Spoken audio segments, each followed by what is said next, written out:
we don't know now any what was returned. What am I saying? Into the air can a still now you bet China ministry now be a minister be who say you call you are returning amount expect so mobile return and so amount we is part 1,135,000, but it gives us an idea about how crazy people are when it comes to spending.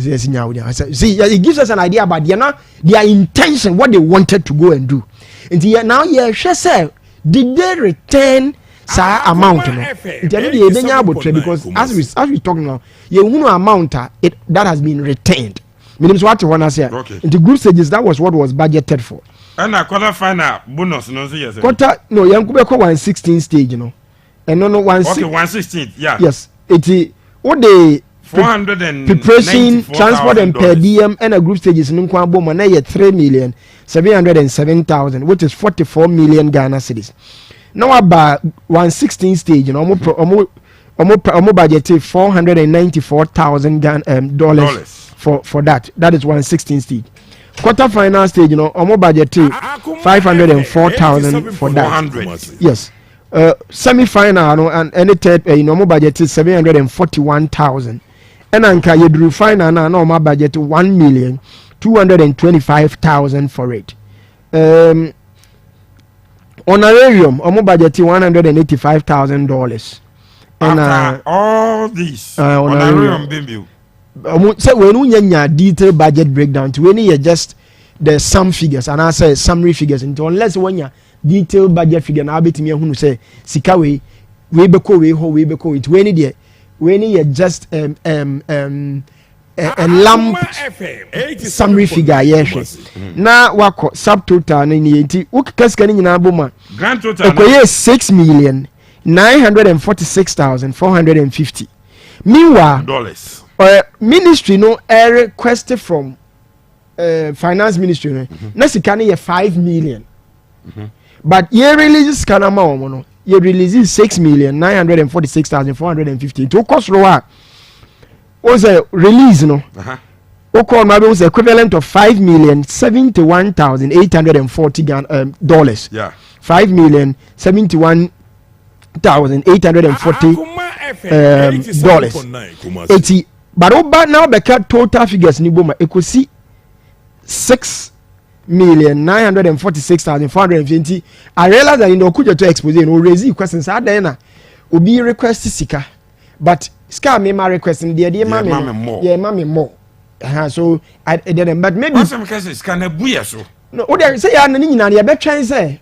Obi the clarification because there are a lot of questions in here. And so be for clarification, man, maybe I'll call ahead of yourself. I be now why inti we wait. But having said that, now we can interrogate. Say the way you are preparation and you let me afa. Near be say I was saying today pana nipa be yan wo kromo and you can scan na the bus o the bus ye sika ni mo. 82 million 82 million Ghana cedis 596,763. The worker is scanning nyina bom no 82 million. And when the scar ministry show us say moon release finance ministry so a release ma on say mon fanko tournament na the aka say e mu say na ye call no ye dey buy and ye nya hunu. But it raises fundamental questions if we are asking ourselves into preparation na microphone betre Akoma say na ye ka say omunya South Africa no ko to say dey na o ma budget so o mo ko nti o say dey nti ka say o mo ntre kromo na o mani abre so dey nti na o mani abre no because they had 1 million. They had budgeted 1,335,000 so omo kwa spending dollars the now ka say on tena ha e was say asika no a chunk of the money ebika. I hope you understand because we can't say bika. No, yeah, we are waiting. See our hand. See no money here because you at the himself free. Offer car. You nim fuel like you free. Golden bean a call. Don't mean the kick and you fuel the free golden bean a call. Ya brankes. It's have you about my yam and we say that. No. Yeah, can you say 4 gallons bit me. If they come out to say 1 million na or more the budgeting for operation. And one of you are no. So we know, but we said and na say kroma there be aside there be buy can be amfie, but we will talk about it. That's that's what you and I that's we can only talk about it. Kasa na ebetumi aka about. And then be say somebody be any people will release this can with the more. Only question no more. Because see, now it is FA. Somebody know what saying here. So the finance one more release this. The FA. Where is there somebody? FA prepare a budget. Ministry saw nothing with it. Minister Ajiatum. Minister forwarded the call finance ministry. Finance ministry releases Canada amount. And look, I am releasing more than what they demanded. Ebi na accounting. Say you me no for you calculator. Ebi na mo no can figures ni boom. Ne bro. And they be a later on. Can't say you be a mistake. And no can't tell the reason why. And I am in person. How can say the reason why the entire a bro. So, but said I can. We are demanding. You demanding answers as Ghanaian citizens say. But we are. Then the bigger question is, why do people continue to do this to us as a nation? When you say, "Oh, we we na ba because you need baby a training." And no na ya ni ebisa say, what is wrong with us as people? Omu we nyina aba betena ba sim say ba na na yakona mfuturo wo kwan no so. But no we fi say omakwa akwacha dollars, millions of dollars a day. Omu we nyina aba kromwan ma ba ka je nya international CAF accepted venue dia mobo. But omu we no ono omakwa this kind no ma ba betena. Until you keep asking yourself, what is wrong with the black man? Black man then hano inti sadia o majo you can use we wetimi de sa budget we you could do about wetimi achembe 10 times and it still can cater for the whole thing.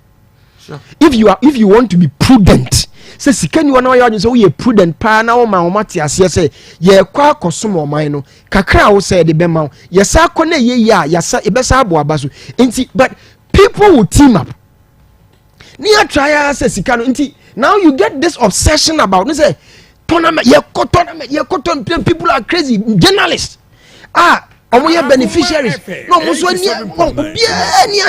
because eduru sa brena woncheni either say buying person be offend Black Stars players no but when I feel it's not just about the Black Stars players it's officialdom FA omo nyina anim over the years omo nyina anim leadership collapse yeah they will become management committee Black Stars management come to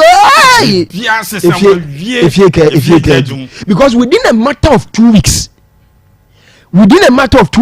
ni omo be kwa no it means stadium facility wa it is obi work up now parents go so be friend o catch us say me bomb pa say my qualifier no ensase ye catch say na we Ghana ni na ensase o kasa because such a person be on mind now o person will save your mind no because say we see koya ni mu and kadium budgeting and they will be consuming it.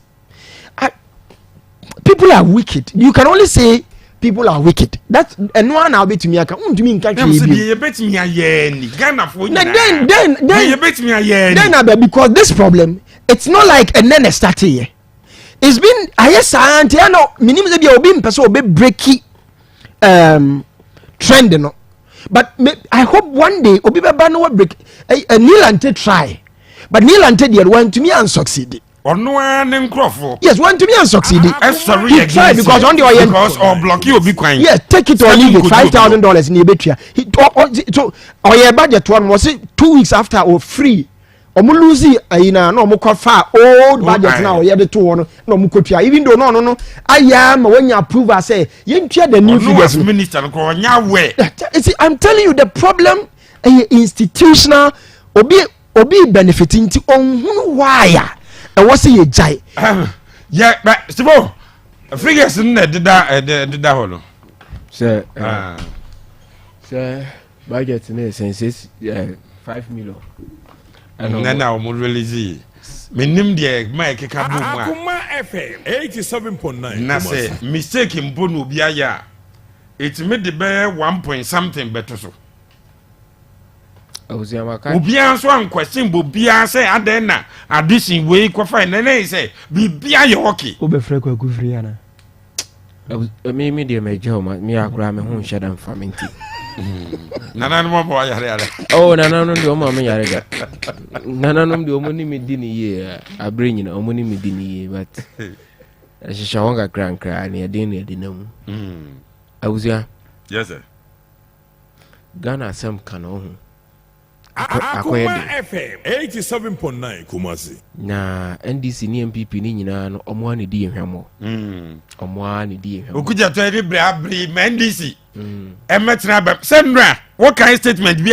so is every do no and make say he was there but he kept quiet na ye odia and when na ya na person these politicians they should stay away ni enya ya de omo anso na de information baba ka we cruise no omo ye ne ngo omo famba nti ye da na say for that info but eduru ne de so a na knowing this no we two omo fopa say ye ni say a ye mo wa Ghana no maka cho say football no eya avenue a bi feel say sika fa ho ne ekose ne de a obi ani wo de abanka ba begu obi nsa nti is a easy way out I bet me nyeska na obi abasa op 5 million which already outrageous for a tournament I born in neighboring country from Ghana to Ivory Coast who need 2 hours wo wie mu no na ye de sika we kwa no mo so man say 6 million yeah but said the oil budget no all factors included say bia miscellaneous ni yi nyina kan no arrive at 5 million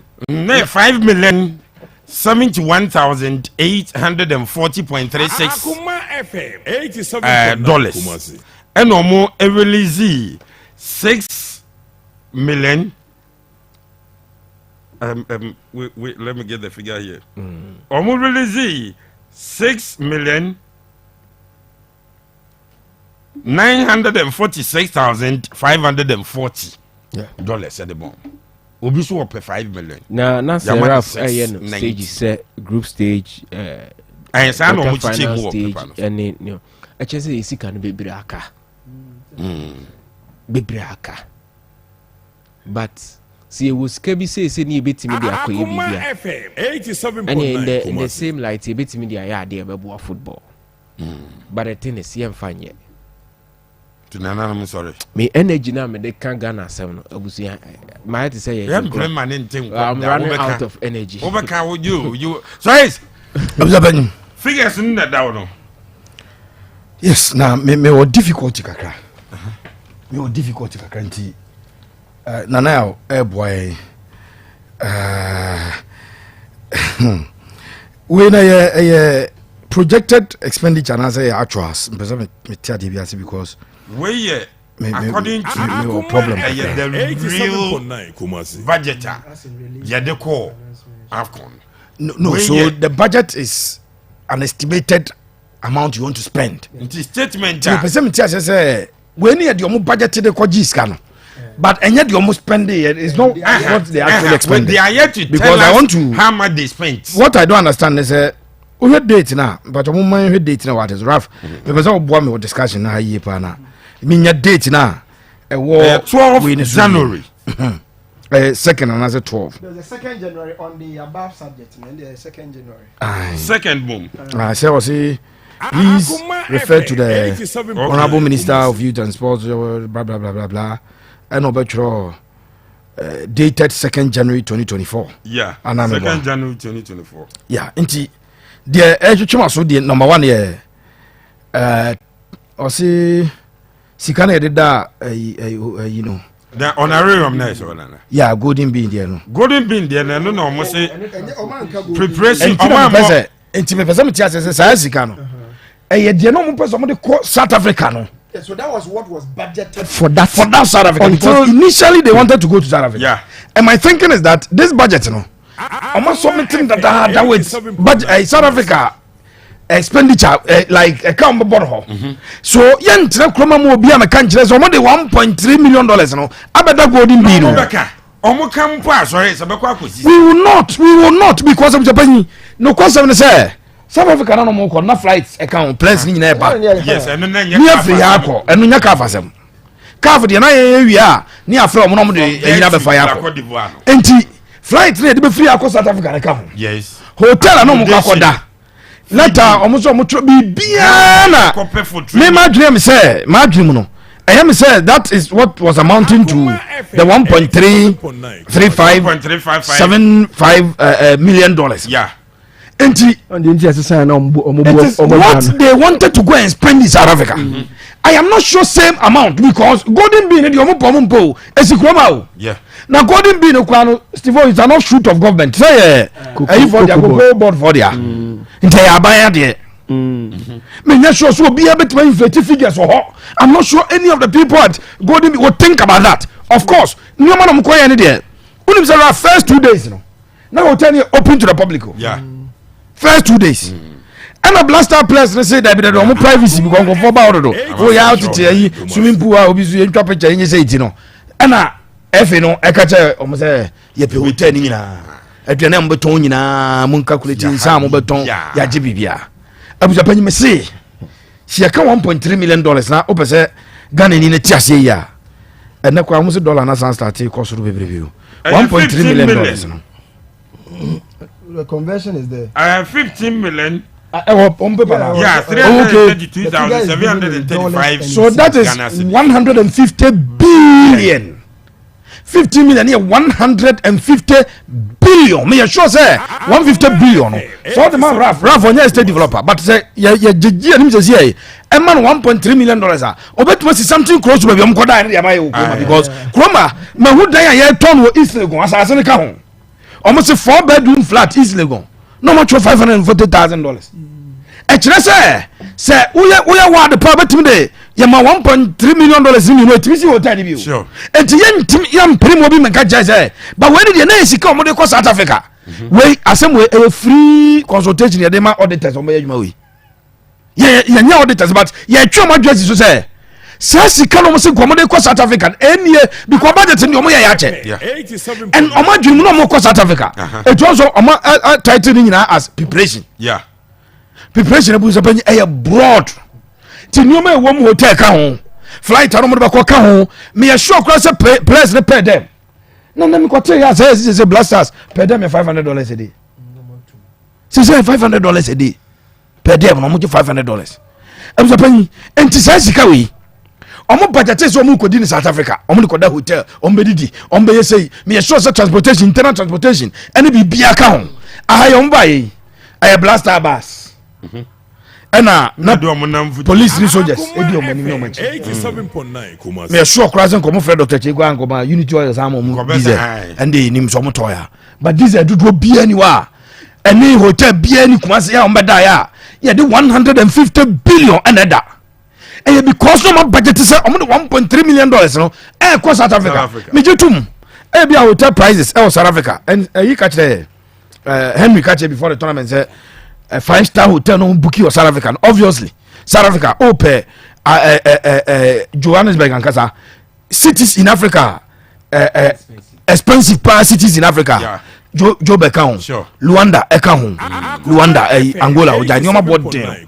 Why we don't talk Kuma do to be them? In terms of penny, me to say, can come across South Africa. Oh, my uncle, where dear, me assure I had you must spend the about 300,000, you're $1 million and jay. There's some catch here. We will go and find out from Golden Bean. I will be fast as can the Abraham Ghana for Monsis and Pneumonia. People Muntil and Ombeson Bayadi and Wahano. So I said, you Golden Bean, the Golden Bean penny focus any $1.3 million. Where Mukrano, Golden Bean, where a cost work a car, on the shoe settlement is Ghana for. Because a corporate organization would do here. So that be over $3 million because I say she was saying why we are not be preparation so yeah go be said Dr. Cheji Musikawa Brancasia Dr. Cheji Bami say stadium no mbaje training no e be e charge o $300,000 Dr. Cheji o mba bobo gra onyiska bo bi o mbo no bia na nse bia GF for no say matches women's FA Cup FA Cup ankasa ye bo semi final mienu nyina o bo final wa anye cup bia vru bia wa anye hwe vru bia omo ho ani wu wa no mbebo no eti no kwese me wo mse busa pensa sika na nkomo de ko South Africa na akodi no mo anya nko we de me sure say mu 1 million de da ho and no yen twim obi mfa nkodi no we will not. How will you do? We will continue to talk makacho se be koso kasa ye de ne se kasa kosi sen insurance kasa no oh mame ncho enkosi hwe nti no mo baby ekosi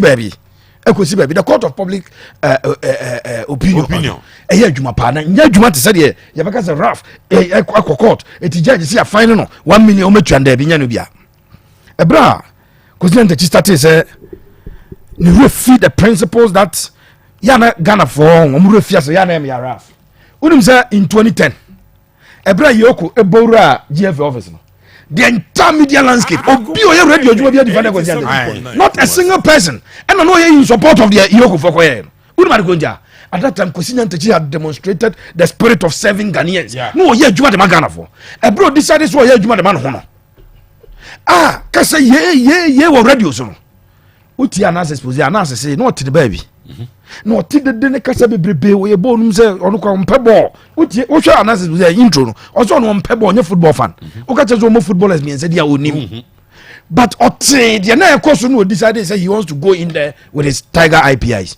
today where is go jantaji ejabzo panya no kra ye ni the power to say ya ti obi dem go dem da bi ye ni bi but me say we will continue to talk yabekasa because that is what we are paid to do. You try kasi yankasa. And they can ignore it for now. It will build and pile up somewhere one day. And that be affect their political fortunes, their personal fortunes. Mene a trans one on one a free anchor say. Oba say a free anchor later before the last election has an national campaign manager for the NDC also. So he came for an interview one-on-one. Then outdoor near anymore. I say, I regret the day I was made a sports minister. No, I say ni be NDC for a Congress who comes as the woo. And I know a position.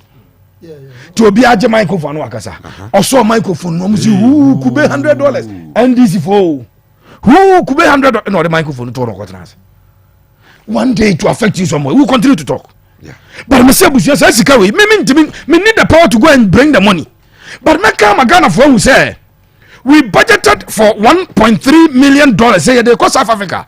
Akwa preparation could do 10 days or South Africa near see could do 10 days on Amaso. Akoma FM. Nan ba Amaso no me wo Raf obi ansan trophy okroma enti abusia sometimes we will get the result echo unim say di kan nya ya status ya kasa na Henry ko chechirim say obakuma say de unya concentration na South Africa dey ya friend South Africa for efi no amoma my standard training page on ferry o mama standard training page ye ni bi by ya friend South Africa efi no na basisa omode a kire so omode be mayen ene bibi o mayen o ma chomode be mayen ene wo je ho sa ena panyini bi me say panyini bi Fred da no Ralph a voice was played e wo me see obi a bit my challenge as we Ralph voice was played at the meeting say tie dem nti we nko ya so mo kan minister nti won tia dey waso asi ya see weda na ye ko ba bia ye ko no e 20 ba bia ye ko bobo no ye 30 Ghana haye nam 28 29 wo de ye ko dey woto nyemo na mo see acclimatization no sa word kakaka acclimatization mo kakaka and afa de mo mpa biem. And a call was made through to the FSA change of plans. Now, FS spokesperson that condemn Kumasi as event blaster ban here bobo de bia no person be training. Now just she said was it can I say nipa person who have blasters na say a crime because and it say won blasters na say training regime nya hu amu befu say ko for every matter o say omu training regime na buzo I watch the whole day hu amu befu because ma ko full video master omu tumrikani ya no mo da be sia na omo ye 3-3 oh yes send the standard omo ye 3-3 omo cross over say now I've watched all of you now nim dia me ya say who can train na o you the training build up ni na sivo onye through the wingers na onyu so omo match na etubo so the NSB match na ABI Osman enti omo fa se bo no be defense wa na o ma ba ma me feda ba kono de akwa no mo de run de aba sa so e ba ma kire nti o mo mpese ba be enu na time ye ko vie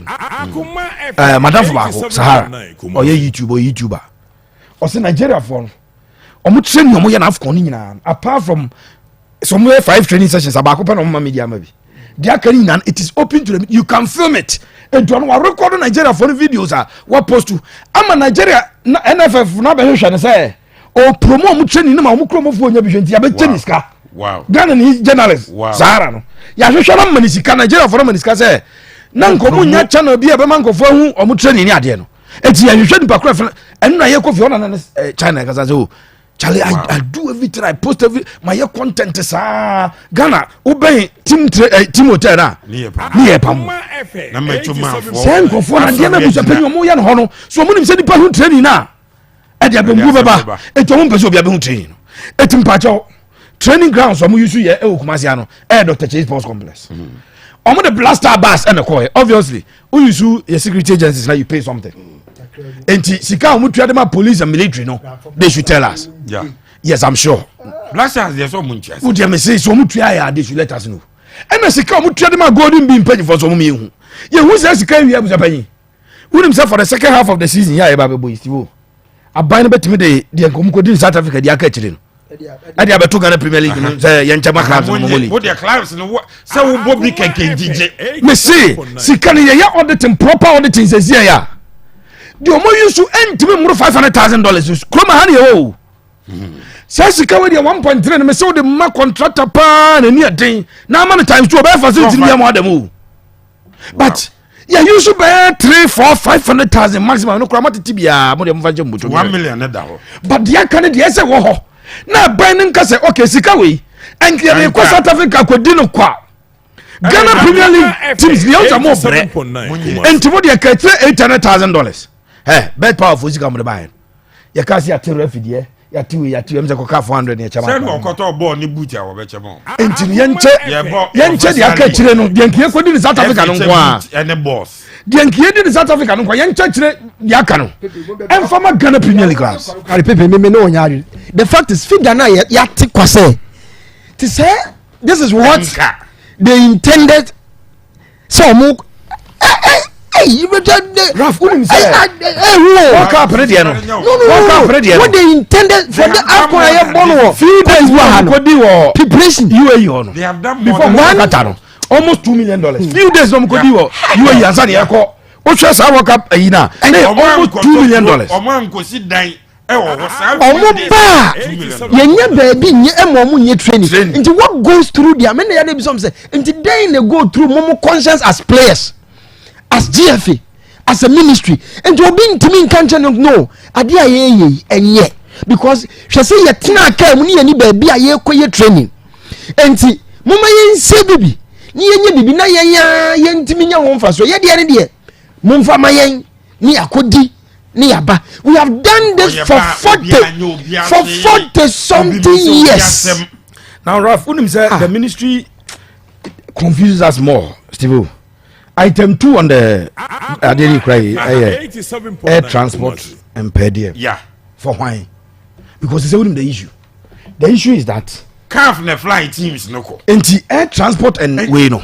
On the entire minister no only the effrontery and the moral right to put the football people rights. Rafun Madgunja. See your office. Na boss na nkasa no. O de ade ba no de bia hihye ma o ni wo de bi hihye ma on ha de no azam o ma we awe say Raf we na wo de symposium bia me se koye no de ti we be sisan na wa ye de abro ne kama se nke ni no de aka ho ti next time o ka say fofra wo de no de bebre be ka because o ni so no so sa de bi ko ka on ti mfa ho e ti unsuro ne biem sa na efe ne minister na ye ma de gonja sa pedem yi ye tua ma henfo because ye ko ye my information is but the breakdown this is not a breakdown budget yes when so no baby when the budget near tuka you the one that will give you the details yes when your detail budget yeah the details 3,000 supporters fans my confirm say about 3,000 supporters and almost about 100 journalists and a call obi $400 when you say $400 by 3,000 for 1.2 million per diem sa per diem we e bia na nya blaster for per diem and the detail budget no and the very because mommy and check kaka when you say if the real budget will be released e dey baba tanya na say na no I catch say no but those are you won't get to controller here auditor general here na de no ya but e be 3 years ansana why say they were 2024 afi no ye 2021 de 2020 afi 2020 de enti e wo mu e be ba na busa panyama me kyerɛ de ba problem wo no say you know Ivory Coast yom ko yi sika no mutua ma supporters ne hotel ni bibia aban ni minister no de ne de ka GFA for the budget ba wi and the minister de ono so ne de ababo because for fans fans enya GFA nti ono GFA for the mo de aba and the minister de ka basis no mo de ko yi no omo han bas ministry no de ka ya person o kan ministry no GFA de de ba yi no omo de on the team and blaster management committee and anu ye and a ministry no so what this and a ministry no so at the Ghana for because on the channel journalists yes the journalists and the supporters no from ministry and a ministry near budget for the cars I see it says kaya kaya $8.something million no mo je no enya scarf for GFA blasters no kwa the supporters dey mo kwa so ka ho formation me tene say omo ko busa FM na na board dem buses no mo rent the coin ni na stayed in Côte d'Ivoire.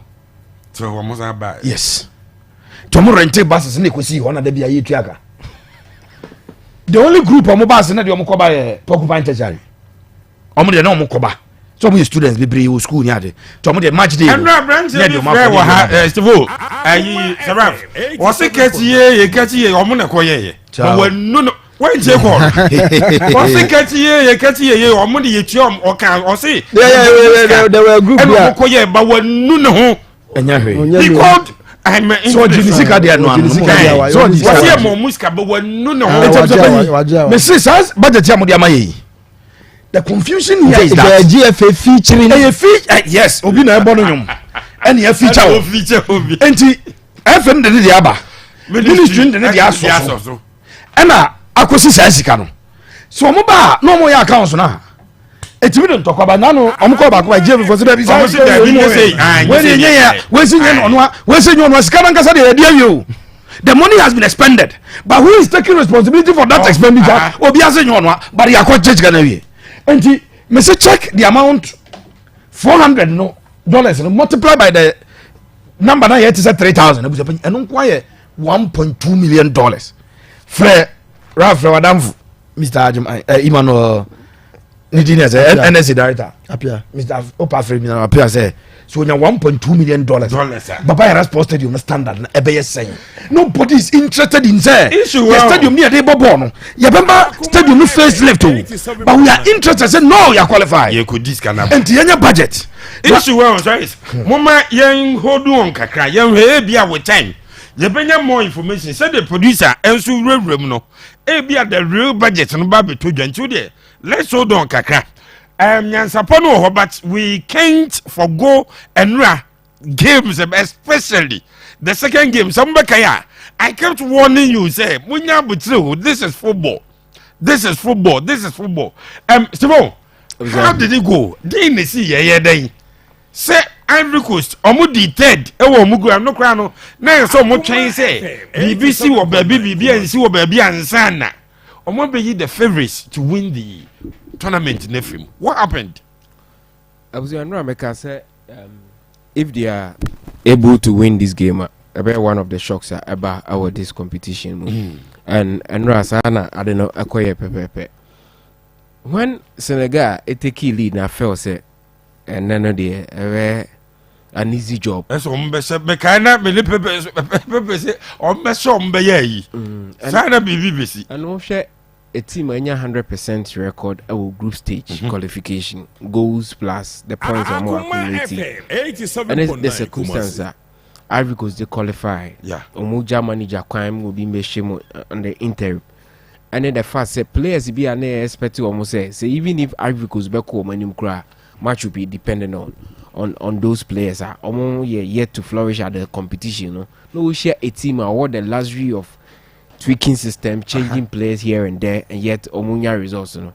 That shouldn't be football, but sometimes things happen. Yeah, then what happened?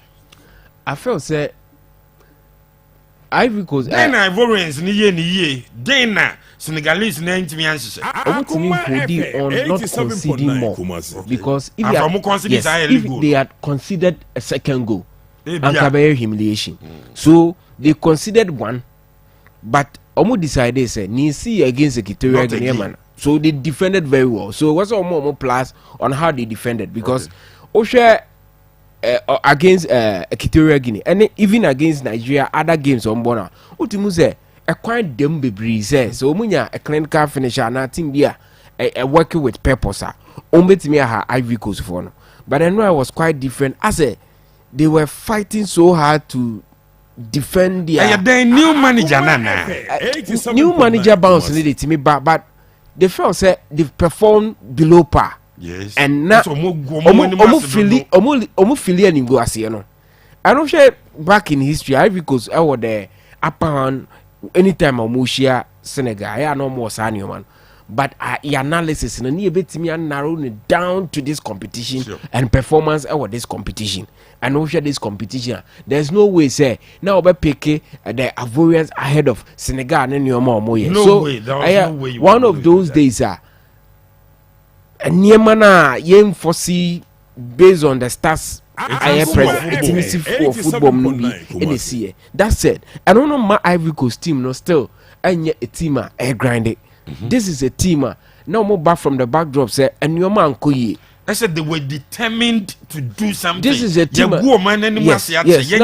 Now so I'm called Bompire train said lack be shining on who a benya point one in your point more qualify and a man almost silly progression. So another I was very disappointed for the first say Name has a Senegal and your golden generation and then Anka ombetimi up progressive because we favorites for this competition over boss Senegal.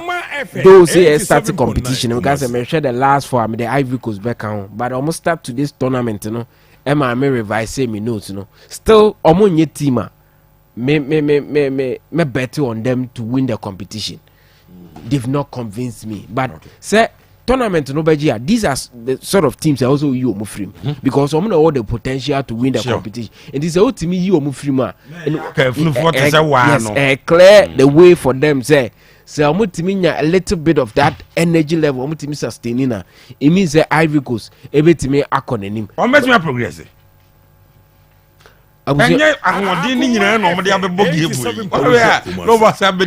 Senior tournament and dynamics and I know and how Ivory Coast qualify and I wouldn't want to predict on them. Okay. Because BBM the Ivory Coast and you can see silly progression crowd from the group stage. But here they are and almost share the team and here yen say yes and yen share 2+ goals for Senegal and they scored on the 40th minute. Into the orbit Macarana say Senegal be added. But I felt say psychologically Senegal for no who say these are team this is a team of Munyadi. Into and also to me play to the disadvantage. Because Equatorial Guinea crash for yes. Sometimes coach in the back sasa, but players now among themselves, say this is what we are doing.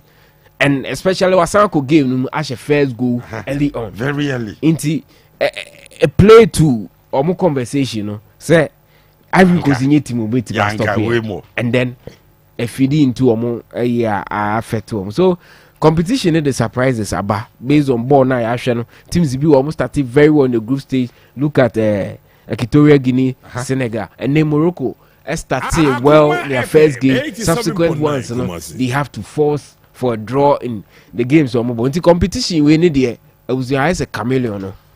Oh yes, yes, all confua. Yes, a big win, master. So they had themselves to blame. Yeah. That's all. Here for now, Echo Monimo, Mali, Burkina Faso, then Morocco, South Africa. And we are for us in neighbors. French for me. Okay. Usually, so Mali and Burkina. Mali for no movie from a generation here. 87.9 Kumasi. Now Omo what you said, you know about Barcelona. Sedicata. Omunya Canute nom is your master say free. Okay. Burkina so Jonathan Pitroi Panom Aristide Bansi wo kai sa omo team no Bansi ne John Boy omo pair omo se omo mienu ntokwa me mire mfida se number 9 wo team man number 5 no se ne sa area boy ne ba na John Boy person odwane but Aristide Bansi gina ho enti wo Burkina for so team na no kure ni omo so movie on from certain players are no mo hia that is improvement aba both teams and the two teams need not take different directions why na eko abusuya ene no so we Mali any Burkina game na must take me head out kakra de ama the Malians say to me feel say omo no ebetimi anya the nord normal comedy say the other game Morocco South Africa abusuya Morocco South Africa game no one particular match I said Steve Okan no Morocco for no start AFCON ni but in their subsequent games I say omo performance na say danya convincing sa say na bebe na expect say common to us with their convincing performance so in the Senegal ko no say na Senegal for ne ko Morocco for ntimi anya ne sa but tournament we no dey bia meka say baby aya na ehia pa ene so be free group nim no so when you free by all means ebusuan o free ho ko no duma na obedie no eho eno be obi ani behwe into the last edition of Nigeria for winning almost 3 group stage games now. Omu free ma group, omu free group man omu free. Obi an kaisa Nigeria group stage performance ni game. This year, Adia Senegal for na year in the group stage in the Obi an kai beam identia because they are out of the competition. It is at least so we qualify now room to this particular stage. Eya na eno no ye. Then this stage no fun game after game. Morocco up against South Africa. It's a very big match. Me one particular gamer and say me we Arsenal the first half we na say game we ne best start here me jai Arsenal match ne hwekora na ma we Morocco ne South Africa no looking at South Africa for no nko ani oman a me mehu a mo league ye papa but national team ne nye ka de minim no oman bia o league ne ya e produce quality e ma sa quality ne bi boa national team ni timi tumpon. Into the Premier League is an example. The La Liga is an example. And your host of examples, baby. Time at Serie A, ne General Naso ne Serie A no. Na Italian national team no boboa. Na we say yes, Italy for ni Catanaccio no mobo. But South Africa for na kwa yo maya busu omo league no. Oba Africa na pe leagues e papa ba kwa. South Africa for ne kan. But omo timi and transfer sa performance omo league ne e produce no. Ene sa quality na e wo omo league ni no. Emfa mba the national team proper. And Amaka Hugo Bruce, a manager in the AFCON, welcome to the ultimate using Cameroon, Aqua Japan. And Omo when you say, Obetimi Abuomo, Amometimi, Etimi IBB against Morocco. So Morocco for now. Ebusia coming to this particular AFCON. Adiana Morocco for now at the World Cup, being the first and only African country waiting through the semi-final stage of the World Cup. No, and the Morocco for to see a certain level. Now, Ometimi free the group stages. No. And as we free our group nim aba the round of 16 ebusuan ade obi ehwe ani mu ne say Morocco for no betimi replicate performance am dey ma Africa nyina World Cup no at this particular AFCON na and a question obi ekwa kwatena se ahwe a ye behwe Abde Azazuli ye behwe Hakim Ziyech ye behwe Azedin Onahi ye behwe all those players ni ahwe say omo performance no betimi show ne against the South Africans na okay.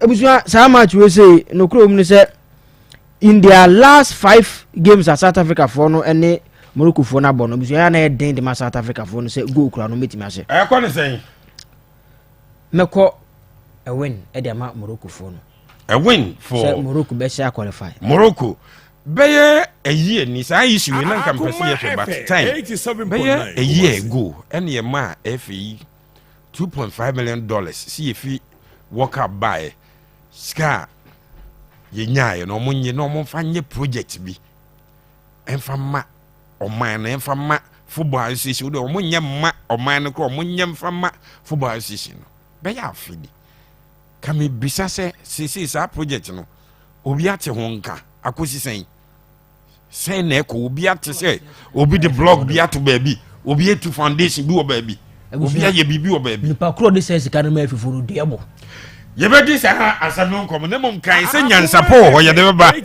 was it I'm indeed disgusted about all that happened in Cote d'Ivoire. In reality, this is the worst AFCON Ghana has ever taken part. Do we have any hope to put the Blasters into proper shape? anytime soon. We a saint, the original saint. Yejina ya papa or the free cry asoche. Yes, na daddy udi free by chia ne abusuani nyina. Or 60 the Nanano man listening to the best and most sincere radio station in Ghana. Diabetes outweighs these wicked people. Hey, Oda way every Holy Cross and about diabetes now. Okay, yet also say good evening, boss. I'm listening to you guys live. Listening to you guys live. The leaders in this country are the causes of these problems, boss. Both MPP and NDC have party offices in this country, and it was built by both parties. But why can't they build a facility for the national teams? Even countries like Mauritania, Mali, and others that have never been to the World Cup have facilities for their national teams. Sa Anna Iniesta, Edi Free Oforikrum, Edi Edu Akoma 87.9 FM. Yeba na 87. Me wa issues kakra, but producer Chemu a yenko nyansapono straight away. Na fe yenko peki nyansapono emfa emfri ho emra wunyansapo ene sen wunyansapo ene Kumasi. na fe yemfa ntoa so emfri ho fa o message ebreyen ewo Akoma 87.9 FM yabeken kan nyina kama ede amam up next eyi nyansapo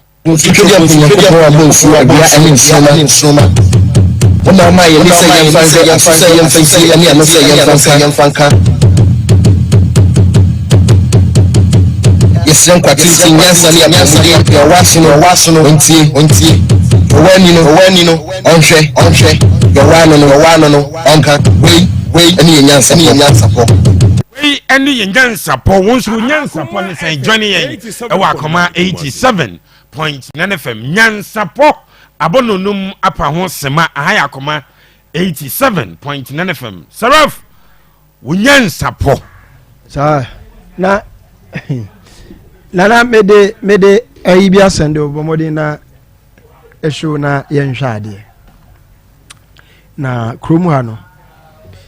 This is Ketsi Joy Sports. So this is what Ghana's AFCON budget versus prize money from 2012 to 2023. Na AFCON ye koba sika ya ne daso. That is the prize money. Na yen su sika yesesa se ye de kobo tournament no. The budget. Ena edaso no. Na 2012 na ye 2012 na ye NDC on cause president yeah na 2012 ye NDC azana 16 anado na 26 if 2016 so kono inti ye nhwa ade inti we say it cuts across omumina in 2012 omumina papa bia nim in 2012 sika na that tournament ne so na ye 1.5 million 87.9 ye kono ye the 5.5 million the coin actually say ye the almost time say that's a 4 million extra 4 million extra near the count yeah say born ye gia ye benya 1.5 but ye 5 million 5.5 enko.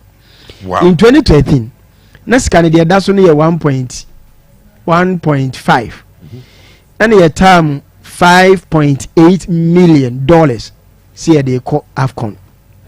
In 2015 na 1.5 na daso and ye peja 4.7 see they call AFCON. 2017 na 1.4 million and a net daso and ye de 3.4 million ekoye na se hono sa hono na ye take na do take you know natural say e hon de swat kakra na 2019 no na ye 4.5 na and daso near term 6.3 million and ye de koye. In 2021 5 million daso near J 5 million pepe me kan ti o there asema ye kan say ye bot tournament akọ final no yeah bought tournament near hand that's the budget there tournament mo and ya Kenya mo e bi on ma ya men you know cry in 2023 7 million that's and your term 8.5 million and yet now share the trajectory of your expenditure always say with the exception of 2017 a bar from no yes I say we have been near Kosro and then your culture say this particular 2015 so about from 5.8 in 2013 na 15 no the bar 4.7 if we continue this trajectory on this trajectory as a nation MYA sika enje trophy no me say sika je trophy na enka world cup no enka unim nations akomo beje omo wo sika na enka beje me say sika enje trophy into let's senye pa se boapaye deliberate say ahanum is a yeah into unim a parliamentary report no 2021 ye ko buy na parliament select committee share report no in that they wrote say Mpenifoni bi Ebeka said the Black Stars has become a cash cow and everybody wants to milk it Oma will say han musika wom into obia bomodi so be taking advantage of it and what said we have do baby somebody ought to stop this and then somebody ought to stop this absolutely unsustainable quest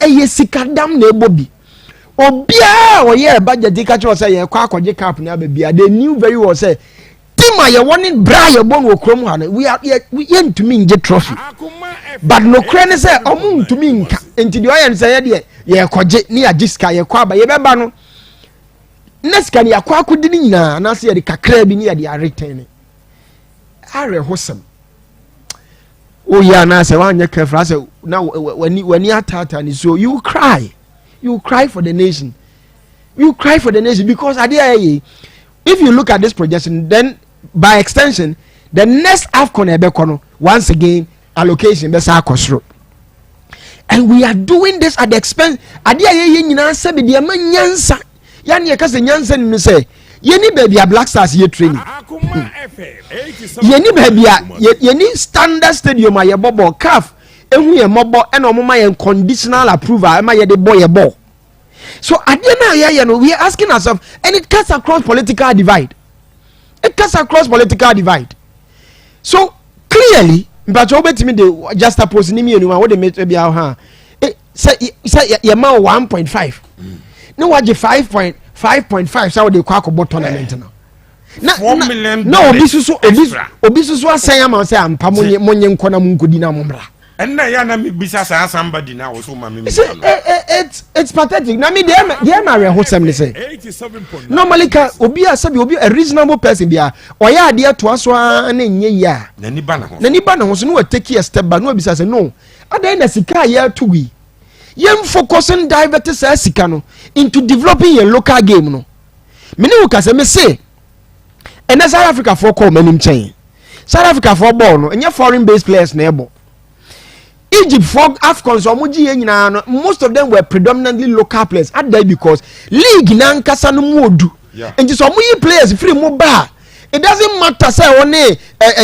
galaxy of stars Nigeria Cote d'Ivoire Ghana na ebo they will beat you and that's why mo ba ye bo AFCON mo ba 2008 mo ba kromo anu local players no ebeje AFCON no ko be bra na ye put it together ye spend outrageous amount of money I am saying assuming say career de be ma mo pa de enka nchom say mo nkwaje mra mo ba mo mefa ma nyi ama obi anko na ye nhwa de if they don't come with the trophy we use the money to develop facility and na me hwe broni bi a na wo social media no kan why Ghana no predicted say Ghana ntimi nko ba bia and he was talking about say we're developing Ghanaian players and on him how corrupt your football it and see there's no way we'll go through you far in it what is wrong with us what is wrong with us they in the high as a people these very people are more chess SKD next year they'll be looking for where to train. No my budget, no my catch say your cost. Now I am a drone pa now every tournament be a born say West Africa Hanum kwa. Say East Africa, Central Africa, say na say be a North Africa be a the be a on better Hanum training. Or mobile training no because it is absolutely crazy. Say we are GFA.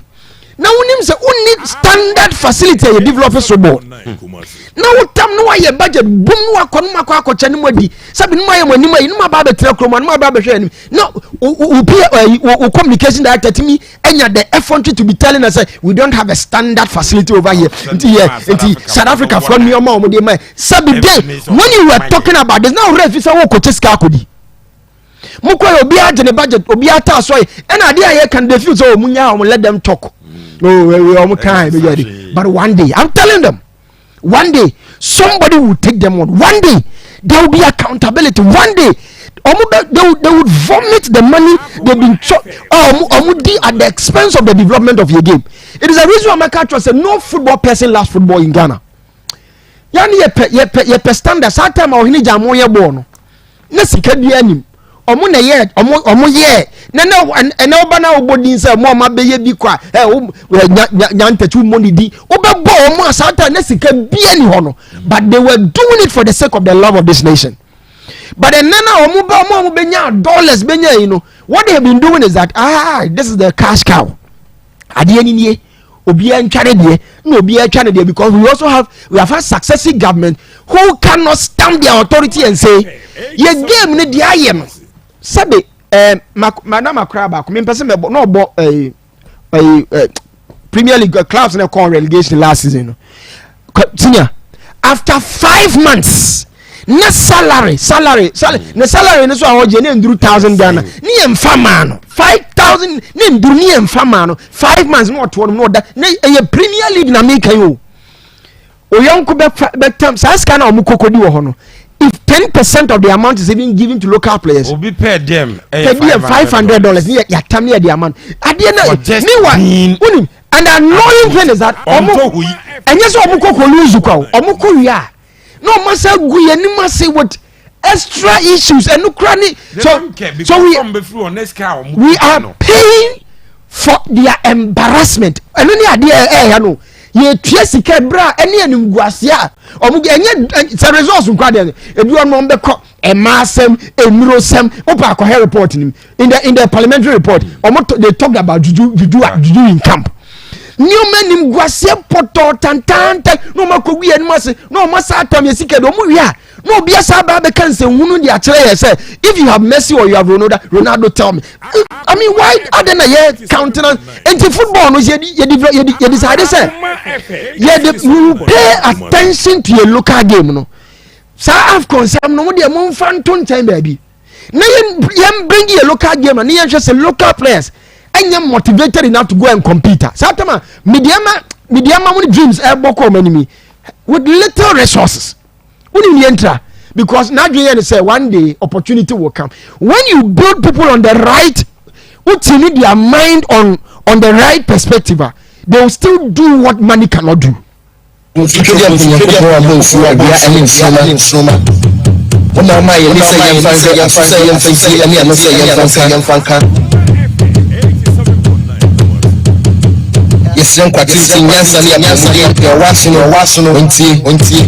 When you know, on your one wait, any support.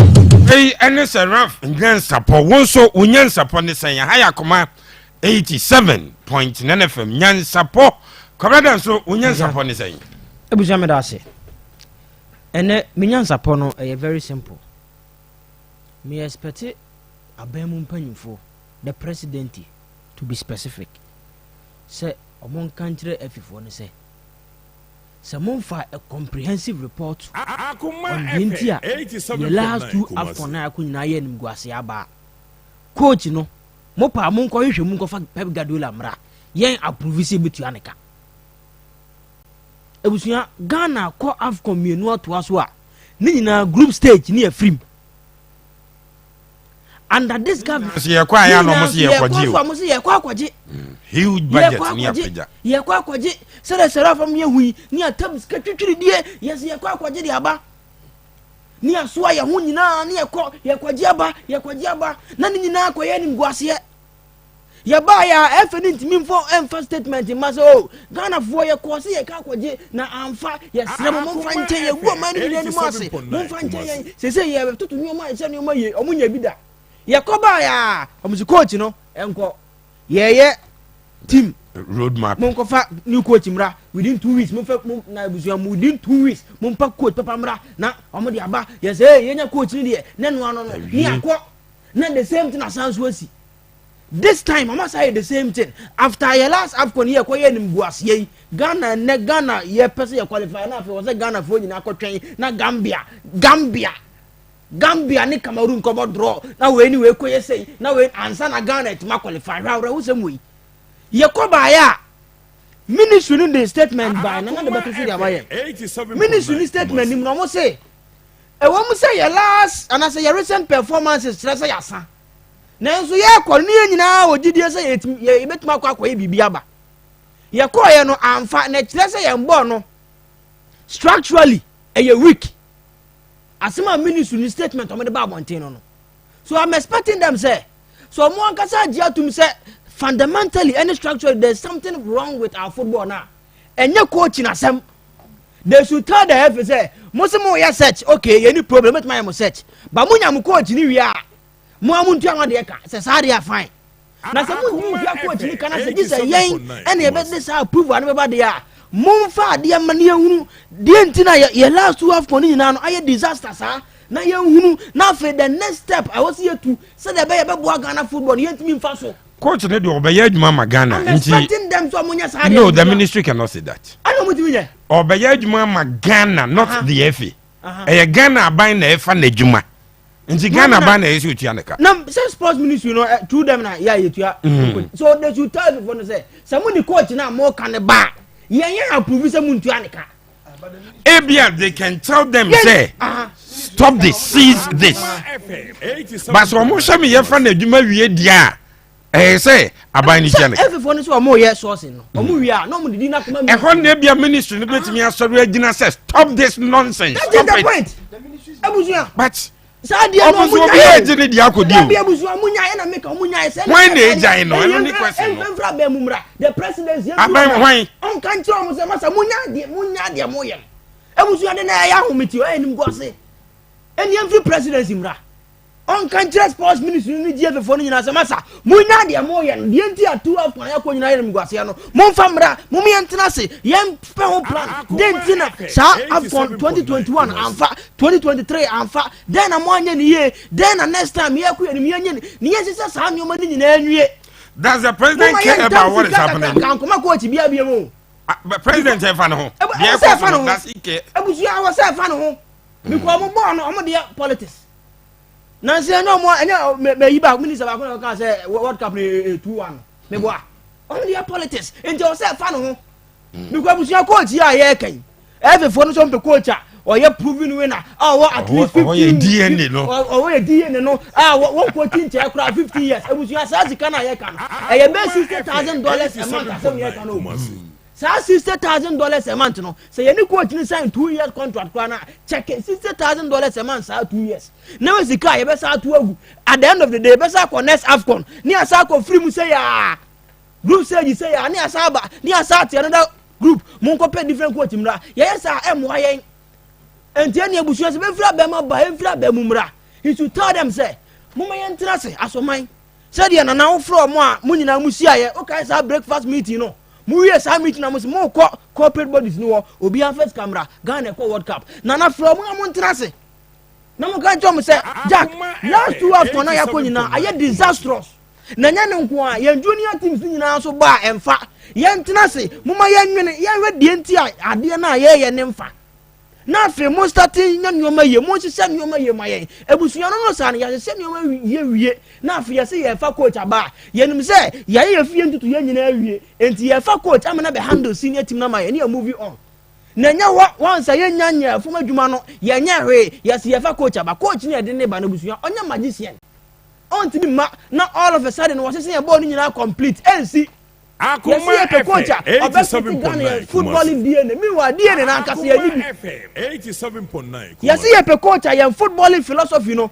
or no obetimi aye in line with that meanwhile South football philosophy na busuan Ghana ye ni bi England for book and a Ghana GF for ekọ copy cut and paste and omode ba say omom DNA sa DNA na kasa ye ni bi but yes see a coach obefeti in sa DNA no enti busuan me de masem tiawa ebe free so aba ni free so ma en kan tell me say Jack coaching na mo say mo pen mo fa no ntu ba bia ansa at this point in time enya no de ehia ye form wa adwuma no mo ntena se ne ye hwe denti na the last competitions ya ko nyina emfa ma ye ena busu nya blasters chan kwa emfa ana 23 kwa emfa enti obi hu say mo ka the last time I qualify for the Olympic Games obi hu say there is something wrong obi hu say bibi koso there is something wrong obi hu the last time I call Olympic Games, Moka. Yes, send you my going forward. Mummy, send you my year. Near say, Yapam coach, no, Yakova different coach, but the same story, CBM. The same story. She says the same Mupa young coffee, says, does anything, Meboa. The young club season where we are coaching Liverpool, be Meboa. Javi season where we are also coaching Bassadim. Opa, I am fat, does a head coach. The young club, first assistant. Javi, second assistant. Nia for mumra nia market na so nya FA president na ne nkofo na o sekre nom na minister do nom anko so nya team manager nko so nya say ya na be ye nya botre nsi say ya nyoma yie wo form abusuan nia fa mra soro nia nya say da bia na say ya da bia na se na Ghana akọ na aw enim guase poto ene afko ya ye bo abusuan mali num nyina qualify mo bobi o Burkina num nyina qualify ko me Guinea mo akọ manim enu ana me hwe na Mauritania no nyina ebo DR Congo mu nyina ebo bi Ghana tifie ye mfere kwabra danso nsukede ko wa mo nsu abia ene nsoma ona ma ye ni say ye fancy ani ano say ye fanka me said ye mania yesren kwati nyansa ni amode ye waso no ontie owani no onhwe ye wano no onka we ani nyansa po any kwabra danso nyansa po pepe Shores atense haya Akoma 87.9 FM nonum aboapa won sema aduonu pepe unyansa po ne sen abusa pa nyeme dase na enipa unsua de from ni mistake you've done something it didn't end up well.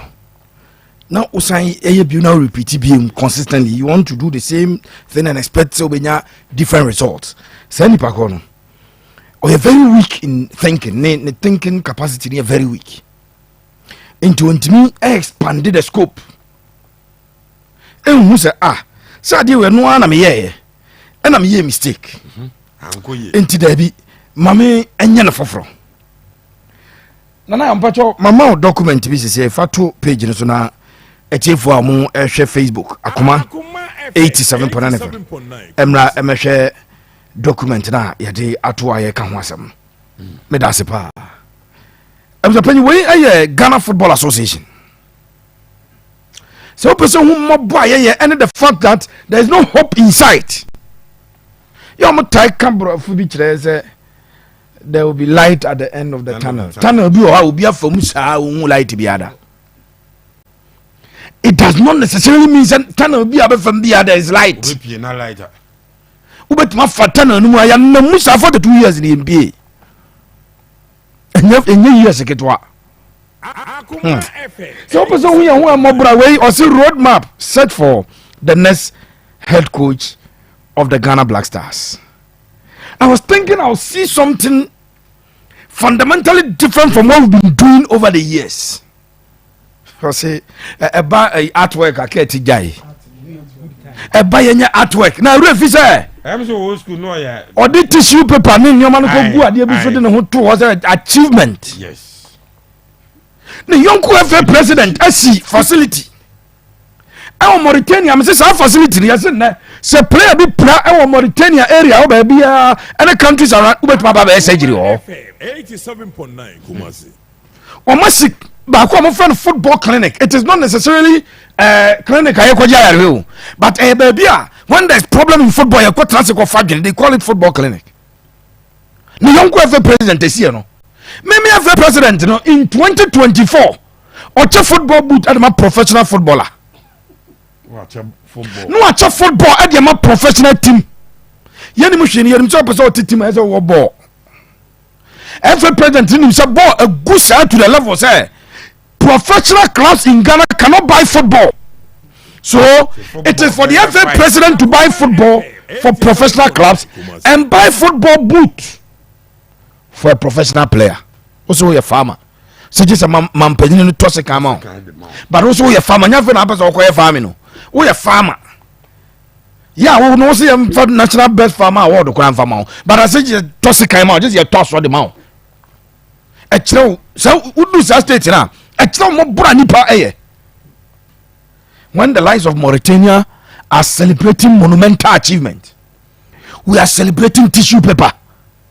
We are celebrating somebody giving us yards, cloth. Why 10 yards? See him from pump set and say 87.9. It's a sponsor. Near converted FIFA second or the other into cities. Now you kaka no a for bed power for second no converted and a bed power for coins. I calculate on my for. There's on my for Japan. It's the artwork in week 1. Search committee commence work. Criteria and scorecard validation. Week 1. Week 2. Score and shortlist candidate interview. Week 3. Search committee finalizes work and report to ESCO. ESCO reviews. ESCO reviews reports. And make recommendations to Ministry of Youth and Sports. Official announcement of head coach of Black Stars. We trade on. Yes, sir. What did we not pass through the same process to appoint Coach Kwesiapia? Mm-hmm. Did we not pass through the same process to appoint Charles Kobla Akono? Uh-huh. Did we not pass through the same process to appoint Milova Rajabak? Mm-hmm. Did we not pass through the same process to appoint Otuado? Was it not the same process any other appointed Chris Wheaton? So what is this? What is this? We had that board issue week 1, week 2. I know baby be for Friday. Obaka say oba wonyem pregnancy ade na omotwa na funu aye sei na omo nim de omo ye. Omo ye bia fa obi no aye we. Na ye me sure say omo ye ade no omo de ade ye fu. Omo nkanya nse omo ade ye fu. Come on ni asende am obi no so Carlos no cry come on. Ade ye fu. Omo de ade ye fu sa busabayi. And omo de ade abeto abonte. Me see process here why week 1. Shade or search committee commence work. Omom ko pe coach ne best ati adwuma. Busabayi we ask me be ka Ghana for money abra. Ye ko 42 years aye nyafko. And as a search roadmap nye we o. Roadmap they say you are going to tell us that I said for coaches previously no I have based on this approach.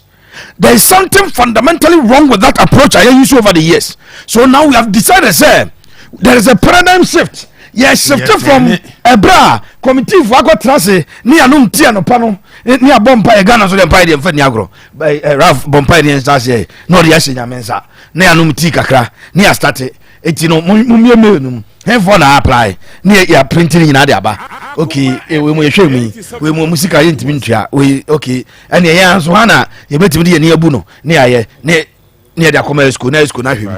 No more the Akoma Ministry of Youth and Sports. I recommend them and say, coach in so much $100,000. Na ministry natural there be nya, ye be nya say, ni announce coach.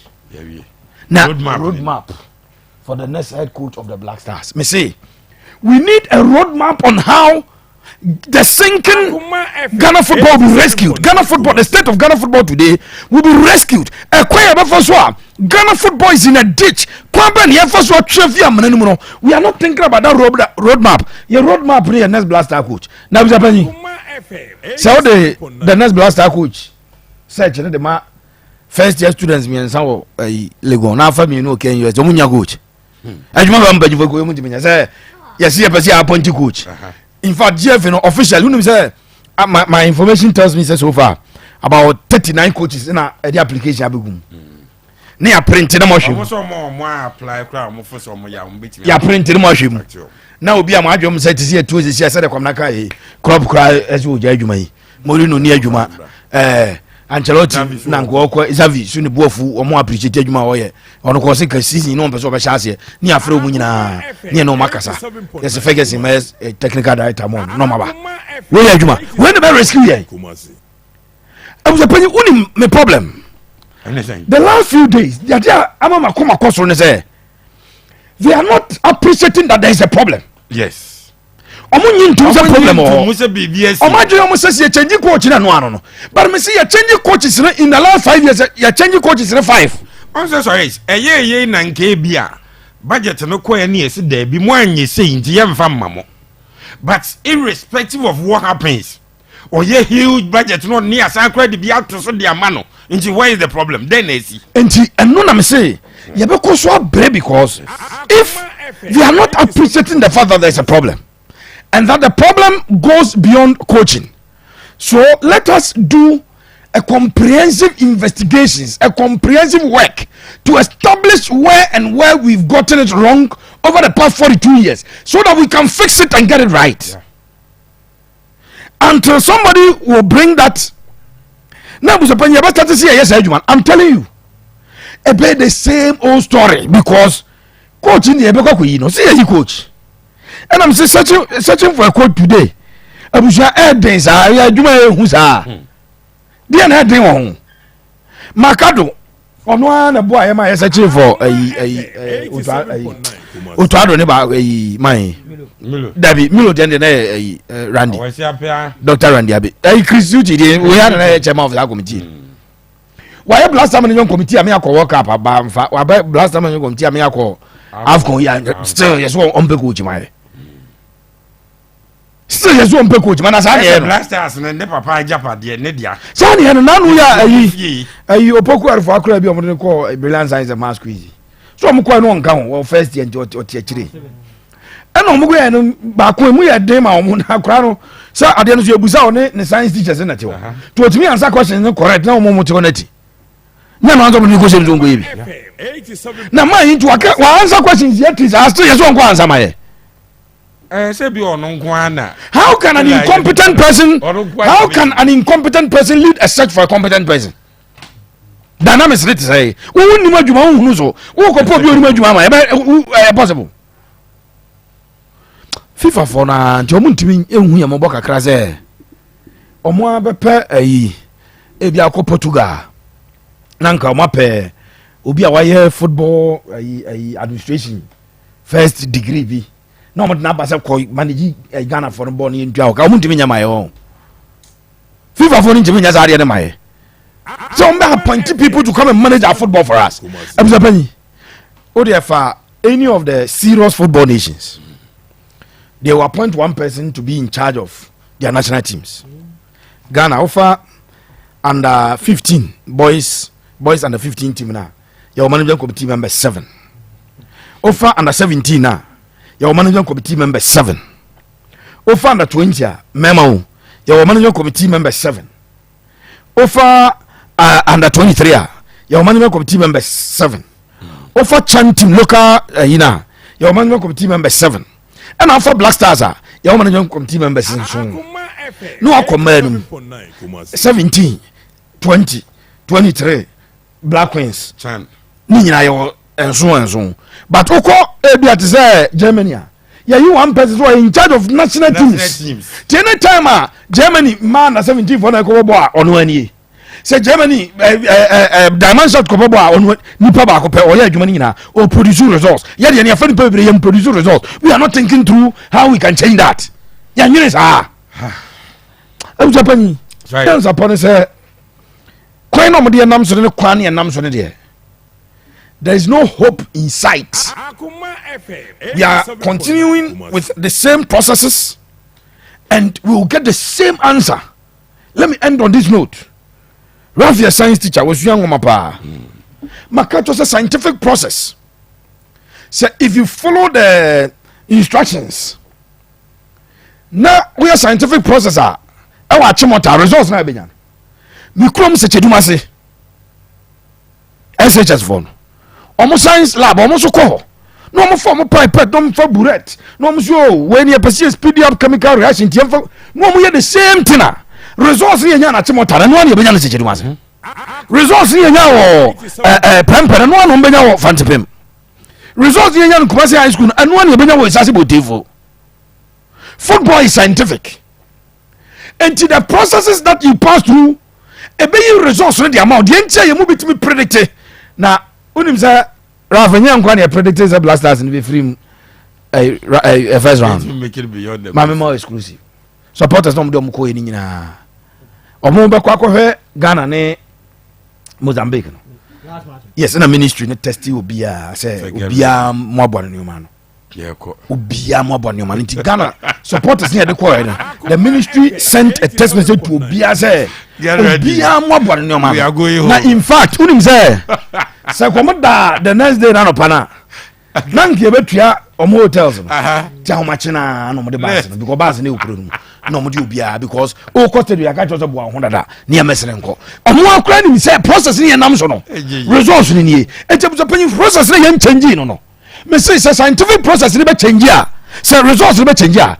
deɛ rafo kyerɛ ne nkora no wɔ akyemɔta no ɛne deɛ memekyerɛ me nkora wɔ Isase Botefo no yɛmu baako bɛkyɛngyi process no instructions no wobɛti baabi sɛ yɛn nyina yɛnti deɛ yɛbɛnya the same results na yɛyɛ te saa yɛnyɛ yɛde sɛ bɛsesa yɛn saa no but yɛpɛ sɛ yɛnya results no a deɛ wo follow process instructions no a bɛnya no we want to get that but we yɛti mfimfini ɔ yɛmpɛ sɛ yɛbɛsesa mfimfini yɛti no we will continue to get bad results because yɛpɛ sɛ yɛyɛ the same old thing and get different results. Trust Ghana to learn nothing. Pepe Suarez. I say good evening, Abushapani.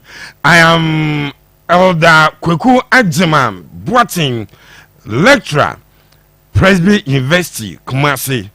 The problem with Ghana football is to dissolve the FA, sack the Minister of Youth and Sports, and write to FIFA and CAF that we are rebuilding our teams. So for the next 5 years, we won't participate in international football. The problem of Ghana football is Kate Okreku. Wow. Opeji was Kofi Asante was my student. My lecturer, Yetiamu, Nyame Ensha, Mr. B, Mami salute you. Nyame Ensha Pano Nyokes. Now, Mohammed, I say, brother, me please tell Commander to give Mali some respect. What does it mean? Mali Nyaya qualify. I really respect Ghana, so equally, you must respect my hometown. Mohammed, you didn't bring it. Gambia, Bobby, Guinea, Bissau, Equatorial Guinea, Mauritania.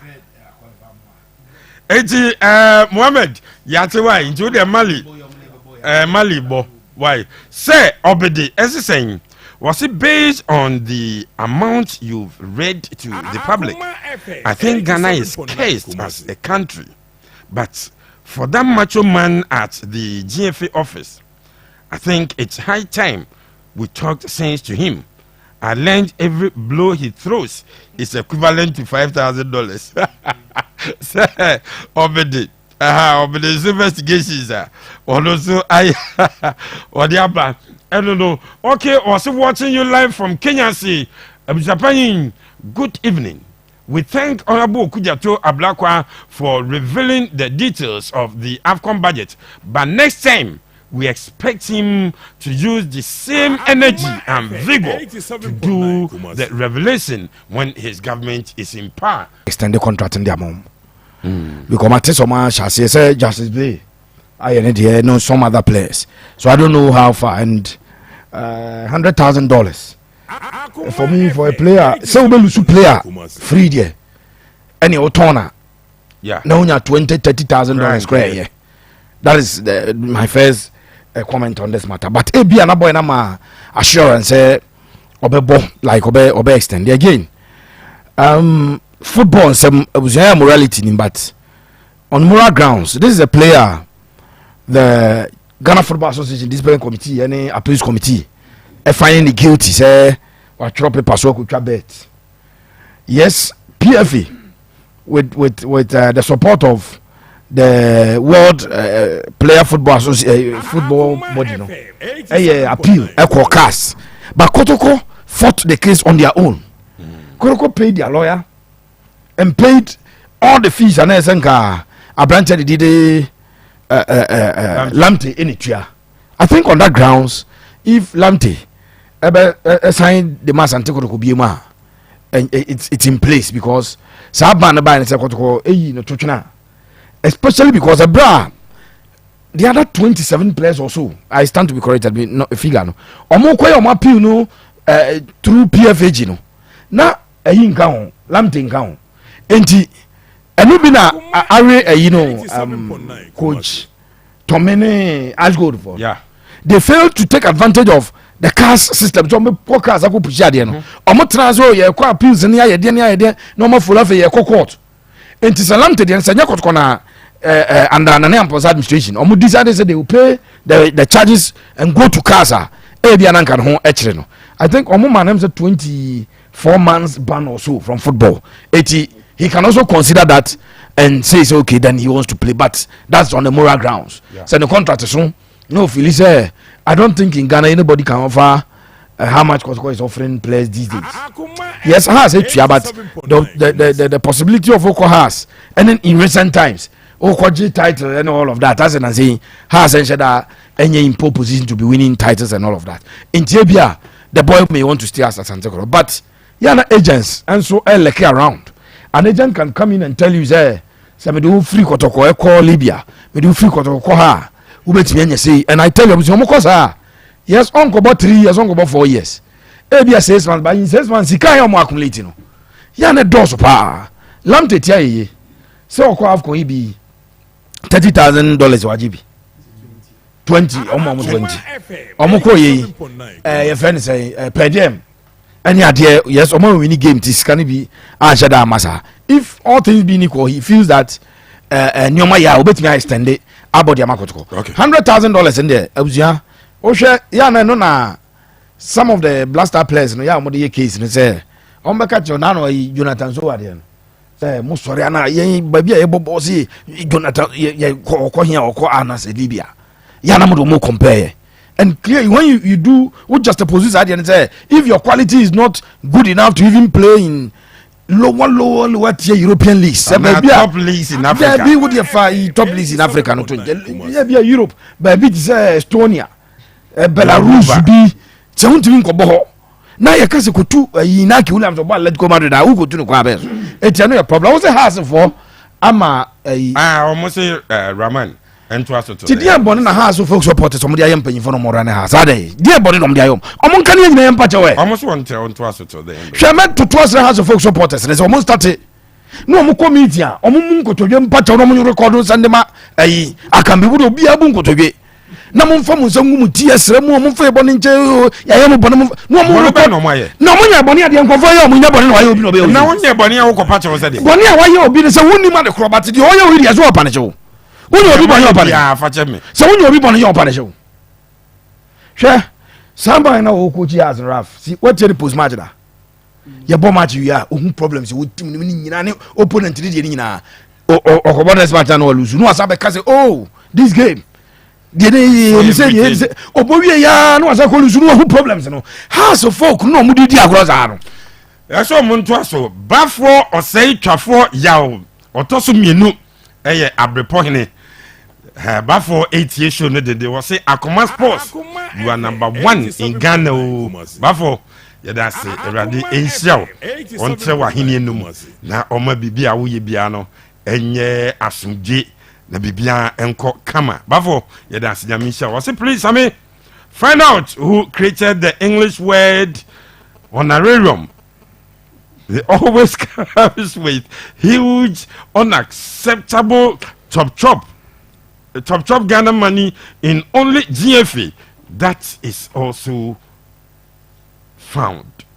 We if in the Mopoku and the ABC say yanko here honorarium the meaning accounting for brofo ayi raf mo ma gigi bia so ya ya ayi uze onarium ne chese skana nka se ka utua nya na utua ti we je kakra but uko mpanyimfo mu kakra ne ya na su che de eze ge de mawo no se gs pa raf ko yejuma kakra ne ya kakra o uze kakra na zo ko ye ministry of sports ejuma kakra no o jai etibisi dai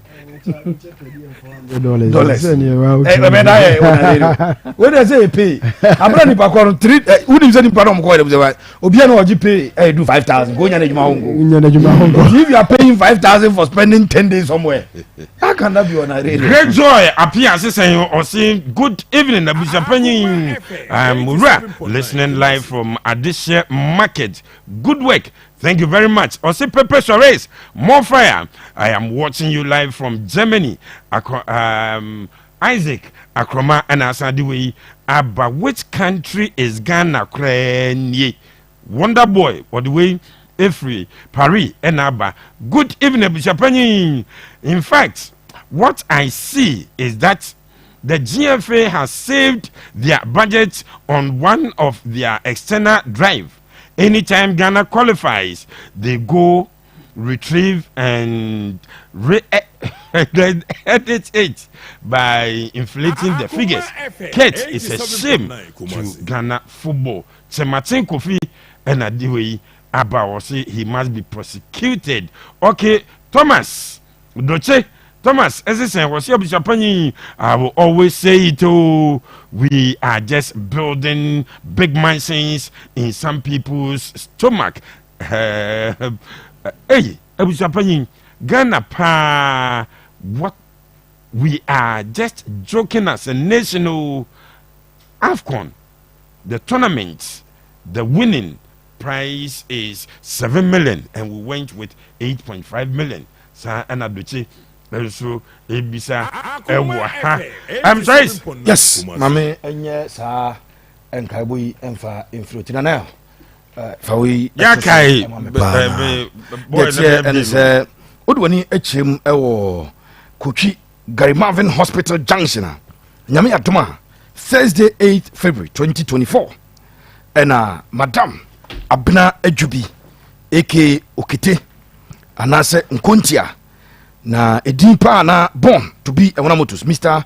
Isaac Bonsu what a friend of mine pa me tibi pa yen kontia is say Madam enya accident on the 7th of January Sunday 7th January and mami entimi and survive mami no every it we dey tonsa e dey frɛ adofo nyina say Madam Abena Adwobi ai asafu oya asafuni esanse me hia busuapanya asafu busuapanya se me won fase na dafom no me won fase pa anya nchen ewo asafu but we dey 1 week na e bosso ewo Kochi Gary Marvin Hospital Junction Thursday 8th February 2024 anopa no nsia ekosi anwumre no nsia na busua etenase na won e the 1 week observation of the late Madam Abena Adwobi ade ahyehyɛ so yɛsrɛ unim born to be a motos unim abusuani bia bra na mame Abena Adwobi nkontia yɛnkɔ na ne 1 week no yɛnkɔ enkotrase enko yehu adwuma abusuawo yɛ no efiri mu a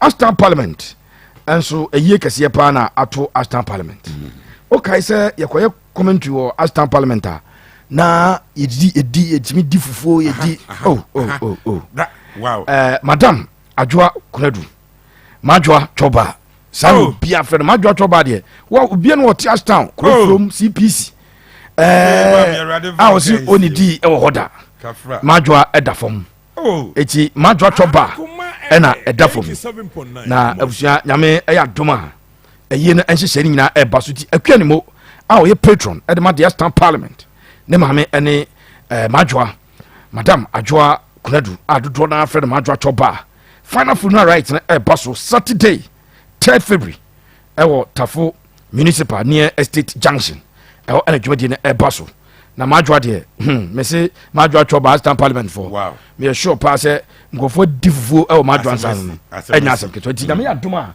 eye na basso Saturday 3rd na eye na basso a eno enso enye asem keto akra Majwa Choba na abusua wono so edafo ma ma me fa ye we information na wo de make a birthday no aba ye nyinaa ye nua ye listener wonder boy ɛwɔ Paris na ne maame ɛna ɛdafo mi madam Janet Echa Bonsu yes mommy ɛdafo nyame adam a third ɛna ɛyi no ɛba so na do ani tim ɛwɔ Asante Atim dwaso a ɔse ɛyi no ba so in front of GNTC ɛwɔ dwaso wa Asante Atim South dwaso ɛwa nti wonder boy ɛne ne nuanom nyinaa se yɛnto nsa mfrɛ mo sɛ ne maame nya 70 yes madam Janet Echabonsu ɛne dafo mi a yɛkɔ Asante Atim dwaso in front of the GNTC wa ɛhɔ na yi na baso me man baako edi ne birthday ene